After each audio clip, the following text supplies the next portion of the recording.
आज आपण जिल्हाधिकाऱ्यांना निवेदन दिलेलं आहे. काय मागणी आहे, काय प्रकरण आहे? आज आम्ही सर्वप्रथम मी सर्वांना क्रांतिकारी जय भीम. आज आम्ही भीम आर्मी सामाजिक संघटनेच्या वतीने आज माननीय कलेक्टर साहेबांना निवेदन दिलेलं आहे. हा निवेदनाचा एक हेतू होता की गेल्या 20-22 दिवसापासून जंतर मंतरवर आपले काही तरुण मंडळी नेट पेपर फुटेज संदर्भात उपोषणाला बसली होती.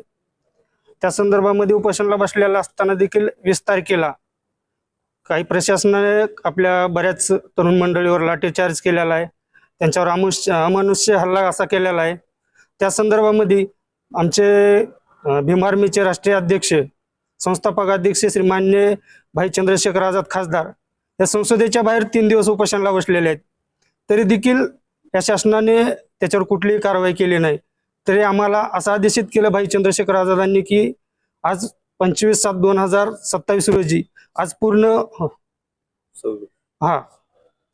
26 पूर्ण देशभरामध्ये प्रत्येक जिल्ह्यामध्ये या ठिकाणी भीम आर्मीच्या वतीने आंदोलन होत आहे, जेणेकरून जो आपल्या तरुण पिढीवर जो अन्याय झालेला आहे त्यांना न्याय मिळावा. नेट पेपर फुटीमध्ये जो आपले केंद्रीय शिक्षण मंत्री आहेत प्रधान यांचा या ठिकाणी तत्काळ राजीनामा करण्यात यावा. आतापर्यंत शासनाने राजीनामा घेतलेला नाही.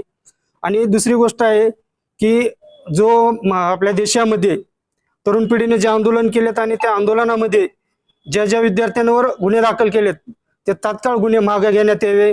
आणि दुसरी गोष्ट अशी आहे की याच्यानंतर आपल्या देशामध्ये पेपर फुटीसारखे असे प्रकार घडू नये ह्यासाठी फास्ट ट्रॅक कोर्टामध्ये किंवा फास्ट ट्रॅक कोर्ट तयार करून जो कोणी ह्याच्यामध्ये गुन्हेगार आहे किंवा जो सहभागी आहे यांच्यावर तत्काळ कारवाई करावी. एकदम कडक अशी देशद्रोहाचा गुन्हा लावून त्यांच्यावर कडक अशी कारवाई करावी.